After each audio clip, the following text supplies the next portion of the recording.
the Tudors Dynasty Podcast. I am welcoming back Matt Lewis to talk about the Princes in the Tower. Matt, welcome back.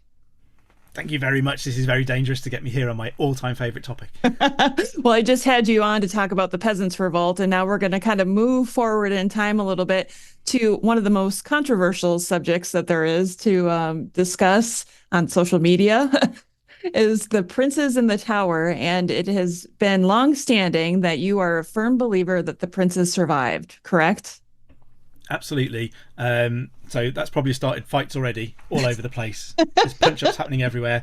I can feel the social media alerts building up. So I wrote a book called The Survival of the Princes in the Tower, which was an effort to examine all of the theories that they weren't murdered in 1483. And that was partly to gather all of those ideas and bits of evidence together. But it was also because I've become increasingly convinced that they didn't die in 1483. When I used to first start talking about this book, I used to confidently stand in front of people and be, I'm here to tell you the Princes in the Tower didn't die. And then someone at one of my talks said, you do know they're probably dead by now. This isn't like zombie princes or immortal princes or anything like that. It's not that weird. It's a different kind of weird. I just don't think they were murdered in 1483. Yeah, because all the speculation is either they survived, Margaret Beaufort killed them, Richard III killed them, the Duke of Buckingham killed them. So many different people have been charged with killing the princes. And recently, of course, you were part of a documentary that came out with Philippa Langley about some research that she's come across and some ideas that she has. And I know we got a kind of a different version of it here in the US, a little shorter version of the documentary, but I would love to talk about that and see how your theory aligns with it. Yeah, so I think you got a slightly shortened version, didn't you? Which not least had Nathan Amin cut out of it, which is very sad / hilarious. Sorry, Nathan. But yeah, there is a version around where, Nathan offers a counterpoint to those positions too. Yeah. And so the belief that I have put forward for a while now is that I think the 1487 uprising against Henry VII that we call the Lambert Simnel affair, which history tells us is this boy from Oxford who's taken over to Ireland and trained to impersonate the Earl of Warwick, who is a prisoner in the Tower of London. So it's all a little bit of a joke. You can make a bit of a nonsense of it. But I think that uprising was actually about Edward V. That doesn't necessarily mean Edward V is still alive, because you can have an uprising in favour of someone who is an imposter or who is dead. I happen to believe Edward V was alive. So there are interesting things about the Lambert Simnel affair, things like a coronation in Dublin. We don't get other pretenders being crowned in that way. And if we think about Edward V, if he's still alive in 1487, he's 16 and a half years old. A coronation is the missing piece of his kingship. So when his father Edward IV dies, he's proclaimed as king, but he never undergoes a coronation. His uncle Richard III will end up on the throne instead, in ways that we really can't go into now. But a coronation is kind of the missing piece of his kingship. So is he crowned in Dublin so that he can arrive in England as a complete king? And there's precedent for this. So Henry III was crowned at Gloucester Cathedral when London was in the hands of the French, and then his coronation is repeated at Westminster Abbey once England is secure. Is this a way of positioning Edward V as a just rival to Henry VII? That this is two kings against each other. And they'll end up at the Battle of Stoke Field in June 1487, and we know that Henry VII his forces will win that fight. If Edward V is still alive at this point, he's 16 and a half, as I said. He's exactly the same age as the Black Prince was at the Battle of Crecy. He's exactly the same age as the future Henry V was when he took part in the Battle of Shrewsbury. He's only a year younger than his dad, Edward IV, was when he started his glittering military career in the Wars of the Roses. Edward IV is one of the few men who can claim to have never been defeated on the battlefields of the Wars of the Roses, and that's pretty impressive. And one of the striking things about the traditional story is that we're told this 10-year-old boy, Lambert Simnel, is taken amongst the army on the battlefield. I mean, who's following a 10-year-old into battle? You know, Right. I've had fights with my kids when they were 10-year-old over their willfulness, but I've never put armor on and charged into a fight behind them. Right. Even if he's impersonating a 12-year-old, the Earl of Warwick, you still think you're following a 12-year-old into battle. That doesn't make sense to me. But the 16-and-a-half-year-old son of the greatest warrior king in living memory, who is replicating the feats of Henry V and the Black Prince, now that's someone you could follow into battle. Yeah. And some of those things, just things that don't make sense about the Lambert Simnel affair, click into place if you allow for the possibility that it was about Edward V. You know, Elizabeth Woodville, the Princess in the Tower's mother, is suspected of involvement in the Lambert Simnel affair. Well, what does she gain in kicking her daughter off the throne and disinheriting her grandson Arthur, who will be the next king, in favour of a nephew of her dead husband's brother's son? You know, what is he gonna? How is that going to improve her position? What's she gaining from backing that? But if Edward V is still alive, that does put her in a better position than having a daughter on the throne, because she will have a son on the throne of England, and that will completely transform her position and her power. There are documents that point to this. So there are sources that talk about the Lambert Simnel affair being an uprising in favour of a son of Edward IV. They explicitly say that. Well, a son of Edward IV who is crowned Edward in Dublin is Edward V. No, Bernard Andre tells us the princes were murdered, but then he says that the 1487 affair was an uprising in favour of a son of Edward IV. So for me, people tell me that, you know, I'm absolute lunatic for believing this, and that my ideas are insane.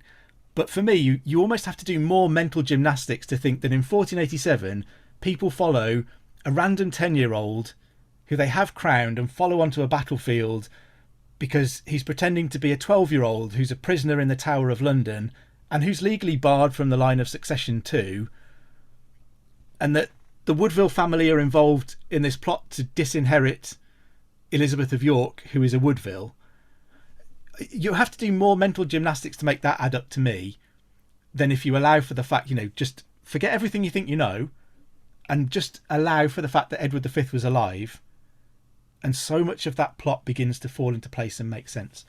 And so what Philippa uncovered, what the Missing Princes Project uncovered, and this is such a brilliant project. They are kind of citizen researchers going into archives all across the UK and across the continent. And this is a real democratization of archival research, because they are going into archives and looking at documents that haven't been opened for hundreds and hundreds of years, stuff that is in archives uncatalogued and everything else. And one of the things that they found was this receipt for a bunch of pikes that are bought for the army that goes over to England that will take part in the Battle of Stoke on the Yorkist side. And this receipt, you know, receipts are interesting because they have no propaganda value. It's an admin document. This thing has been filed in a drawer for hundreds of years and no one has looked at it. So no one is trying to deliver a propaganda message with this receipt. But the receipt says that the pikes were bought on behalf of the Dowager Duchess of Burgundy, Margaret, for, essentially it says for Edward IV's son, who was expelled from his kingdom. So, I mean, the obvious counter argument to that is that someone's just made a mistake. You know, the point that you can make is that the receipt is about pikes and money. It's not about the prince who it was supposed to be in favour of. So we're talking pikes, not princes. So maybe they didn't care too much. Maybe they put 2 and 2 together and got 5, and it's an admin error. But again, you're doing mental gymnastics to create mistakes in people's accounting and record keeping in an effort to just disbelieve something without giving it a chance to breathe. Why write it if it had no significance? Exactly. And what that new evidence does is build on the pre-existing theory. So I've seen lots of people try to say that, oh, you know, this receipt is the only bit of evidence and it's meaningless. It really isn't the only bit of evidence. This theory has been around for 30 odd years. There is documentary evidence. There is the evidence of the behaviour of people who were involved. And this receipt just adds to that, we're always weighing these things up on a scale, aren't we? And we put bits of evidence on that side and bits on that side. And for me, the receipt just adds a little bit of weight to that side, but you still ultimately will have to make up your own mind. It's pushing on an open door for me. I was already convinced by this side, so you keep adding weight to it, and I'm done. So I always have to have that conscious bias in my mind. So I will always say that this isn't 100% proof, but it's really compelling and it really adds to an existing weight of evidence. So, I mean, one more thing I'll throw into the Lambert Simnel affair. There's a guy called John de la Pole, the Earl of Lincoln. He is the senior male Yorkist heir after the death of Richard III's son, Edward of Midland. He's considered the heir to Richard III's throne unless Richard has another child, which he doesn't. In 1487, he attends this coronation in Dublin of what we're told is a random 10-year-old boy from Oxford pretending to be the Earl of Warwick. If I'm Lincoln is a man in his mid-20s. He's been trained for government. He's been running the Council of the North for Richard III. There's no doubt about who he is. He has none of the issues of child kingship that would come with a 12-year-old or a 10-year-old being on the throne. He is the senior Yorkist heir in the kingdom. Why is he set aside by everybody else? And why does he willingly accept that to the point where he goes and sits and watches somebody else be crowned as the next Yorkist king of England? Well, in 1487, there are only two people with a potential better Yorkist claim to the throne of England than John de la Pole, and those are Edward V and his brother Richard, Duke of York, if they're still alive. So for me, John de la Pole sitting there happily watching that coronation strongly suggests that that's Edward V in front of him. Because why else would he do it? And why else would everybody want to follow a 10-year-old when you've got a perfectly good adult male heir there?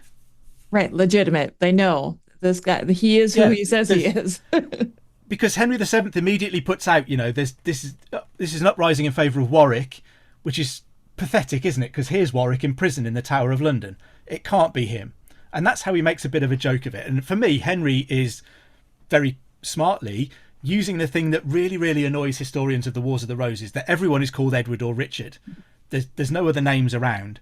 So they've got an Edward in Ireland that they're raising rebellion in favour of. Well, I can take the sting out of this in England and stop people thinking, actually, I might quite like Edward V to be king, by making a joke of it and saying that the Edward they're championing is Edward, Earl of Warwick, who is a prisoner over there, and who hasn't really got any kind of natural following. His father was executed a decade earlier, and he's been raised without any kind of real following of his own, and he's still only a 12-year-old boy. So it kind of takes all of the sting out of it for Henry. And the interesting, if all of that is true, I will always say lots of ifs, it's interesting that establishes a pattern for a rebellion in which someone is coming along pretending to be one of the princes in the tower. What you do is you say they're a commoner, give them a bit of a funny name that's slightly memorable but slightly odd as well, and you pass it all off as a bit of a joke. I'm not threatened by this because it's just some random commoner. It works in 1487, and what happens in the 1490s when another pretender comes along? Yeah. Henry does exactly the same thing again. Yeah, I find that so interesting too, that with both of those cases, he allowed them to live immediately following their captures, right? So why, if this is where it all gets just so like, I don't know. Okay, so if Lambert Simnel was just Lambert Simnel, okay, no big deal. That makes sense why Henry would hire him to be a kitchen aide or whatever it is he did with him. But if he was indeed Edward V, well, isn't that a convenient way to keep your brother-in-law alive for your wife? Yeah, I mean, I tend to think that this idea of Lambert Simnel is actually a red herring all along. So if there was a boy taken on the battlefield, I think he was just some random boy from amongst the baggage train who was then held up as this joke figure Lambert Simnel. So the name Lambert Simnel doesn't appear anywhere until Parliament meets after the rebellion to deal with all of the traitors. Then suddenly we get this name Lambert Simnel. So they've got the boy before they've got the name. So they could attach this identity to him, say, oh, he's just a poor little boy who's been used by the rebels, and Henry is so magnanimous, he's such a nice guy that he's not going to take it out on this boy. He's going to give him a little job in the kitchens. Isn't that great? Isn't Henry a wonderful, wonderful chap? Yeah. And I'm not actually sure. So I think Edward V was at the Battle of Stoke in June 1487. What I don't know is what happens to him after that. So he could have been killed. He could have escaped. He could have been captured. We get one continental source, Adrian de Brute, that says that one of the de la Pole brothers, one of John's brothers, so John de la Pole is killed at the Battle of Stoke. One of his younger brothers takes the boy that was leading that army and spirits him through Calais to the continent. Mm. So we have some suggestion that this guy escaped. So I think Lambert Simnel altogether and the boy that goes to work in the kitchens are a great big red herring. I think Edward V was there. What I don't know is what I think happened to him afterwards. Yeah, wow, that's fascinating. I love this. The story of the Princess of the Tower is everlasting, and I feel like, do you think there's ever going to be a day where we're going to know the answer? I think the difficulty is I can't imagine a piece of evidence that is going to satisfy everybody.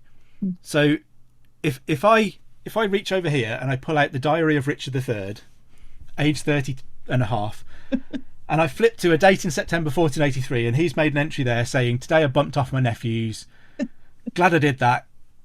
They're a terrible pair of snotty little kids. So pleased to see the back of them. Job done." There are plenty of people who wouldn't believe that that was true. They would believe that diary was a forgery, or they would believe that that was a smokescreen for covering up the continued existence. Because, you know, if you're Richard III, I've written a biography of Richard III. I find him absolutely fascinating. He's 30 years old when he becomes king. We know a lot about him as a man, and nowhere is, in the previous 30 years, nowhere is there this character of this monster whose first response to a crisis is just to kill some children. I'm in a bit of a mess. The only way I can fix this is kill some kids. Someone fetch me some nephews. I'm going to murder them. I honestly think he would have wanted to try something else. You know, these are the sons of a brother who he'd served faithfully, who, you know, whatever people will sneer when I say this, but I believe Richard loved Edward dearly. Edward became something like a father figure to Richard when their dad was killed. He has provided Richard with all of the security in his life. I find it hard to believe that Richard would have repaid that by murdering his brother's sons as soon as his brother was dead. I just don't see it. Yeah. So if you're Richard, you've got to do something with the boys. And the problem that you have is that as long as everybody knows where they are, they're targets for abduction. So the fact that we don't have lots of records of them being wheeled out and displayed to everybody, I don't think should come as a surprise, because if you're Richard, you want people to forget them. You know, you don't particularly want people thinking every day, "Oh, those poor little boys, isn't it sad?" Yeah. And you don't want people thinking, "Well, we know where they are." You know, when Henry IV deposes Richard II, if we're going a little historical detour, at the beginning of in 1399, Henry IV isn't considered the heir to Richard II by most people. That position, in most people's minds, I think, is held by the Mortimer family. And they are led by a 7-year-old and a 5-year-old boy when Henry becomes king. So Henry's in a situation where he's got 2 young boys who some people think have a better claim to the throne than he does. So what does he do with them? Well, he doesn't murder them. And they're not even his nephews. What he does, he starts off keeping them in fairly open custody. Everybody knows they're at Windsor Castle. Yeah, they're in fairly loose custody, roaming around there. A few years into Henry's reign, they're abducted from Windsor Castle with the plan of taking Edmund to Wales and making him king in Henry's place. They're very quickly recovered, and what Henry does then is keep their locations much more secret. They're moved more often. Their locations are not broadcast to anybody. They end up in the household of Prince Henry, the future Henry V. They're eventually released, and Edmund will serve Henry V faithfully, exposing plots against Henry V. He will serve into the first few years of Henry VI's reign, and he will die as Lieutenant of Ireland, serving the Lancastrian regime. He didn't murder the kids, and it worked. Edmund Mortimer is Richard III's great uncle. So this is recent history and family history, and it gives him a way to deal with this threat without resorting immediately to murder. Yes, it might not work. If Edward V and Richard Duke of York survive, they might come back as grown men to challenge for what they think is their birthright, then you can deal with them as politically active men who have committed treason against the King of England. Then you can justifiably execute them. And yes, you might have to face a threatening rebellion to do that. But imagine the damage to your soul of murdering 2 young innocent children on the off chance that they might one day be a bit of a fly in the ointment for you.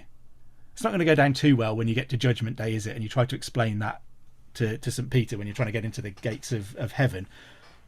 I'm utterly convinced that Richard would have wanted to try something else. And there is a blueprint. There is a plan that has worked once before.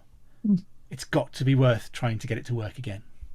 Yeah, and that makes sense. I love talking about this subject with you. It is so fascinating. And of course, you have a background in law, right? So this gives you a unique perspective on the research end of this because you're looking at the evidence. That's what you're trained to do. Yeah, and I try to be as dispassionate as I can. I have my opinions and I know what I think happened in all of these times. But you can talk about that Mortimer precedent that I've just talked about. There are key differences there. Edmund Mortimer isn't a proclaimed king like Edward V is. People haven't been, committed to the idea of his kingship for all of his life in the same way. So there are differences, but I think there's enough similarities to have given Richard an opportunity to do something that wasn't child killing.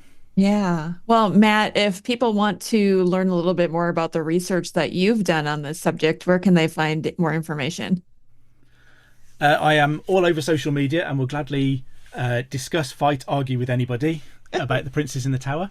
I've written a book, The Survival of the Princes in the Tower, which has had a new edition this year. So if you do want to get a copy, if you look for the one with the red badge on the cover, that's the new and updated edition, which has a few more bits of evidence from my research and represents the kind of honing of my thinking over the last few years. And then, if you want to find out more about the Princes in the Tower more generally, there's Philippa's book, which includes the new evidence uncovered by the Missing Princes Project about Edward V and about Richard, Duke of York. Matthew Lewis, thank you so much for coming on the show with me today. Thank you very much for having me again, Rebecca. Well, that concludes another episode of the Tudors Dynasty podcast. Thank you so much for listening. If you love the show and would like to show your support, please consider becoming a patron over on Patreon. That's patreon.com/Tudors Dynasty. As a patron, you'll get commercial-free episodes, early access, some patron-exclusive content, and even discounts on upcoming webinars and lectures. Head on over to Patreon today to find out more information. And for as little as $3 a month, you can show your support. Thank you so much for listening. Until next time.